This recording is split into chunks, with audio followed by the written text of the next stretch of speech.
আপনার বাচ্চারা কি সহজে সরি বলতে চায় না? ওদের দোষ আছে তাও কি ওরা সরি বলতে চাইছে না? আপনি অনেক কিছু চেষ্টা করেছেন বাট তাও ওরা সরি বলছে না। কি করবেন? অনেক কিছু করতে পারি, তার মধ্যে একটা হলো এমপ্যাথি। আমরা ট্রাই করতে পারি ওদের ফিলিংসটাকে বোঝার, যে কেন তারা সরি বলতে চাইছে না। Second option is giving them choices. তুমি কি এখন সরি বলবে না একটা চিঠি লিখে সরি বলতে চাও? Third option is validating their feelings. So কেন ওরা ঠিক সরি বলতে চাইছে না, the exact why, the reason আমাদের বুঝতে হবে। তো proper asking question will help. And the last and the final is modelling behaviour. আপনি যখন কোনো দোষ করছেন, সরি বলুন।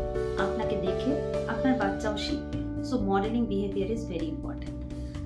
সরি কিভাবে বাচ্চাদের বলাতে হবে তার জন্য যদি আপনার ডিটেল ভিডিও দরকার হয়, please check out my YouTube video, যেখানে আমি ডিটেলসে এক্সপ্লেন করেছি কিভাবে এই সরি বলা বিহেভিয়ারটাকে মডেলিং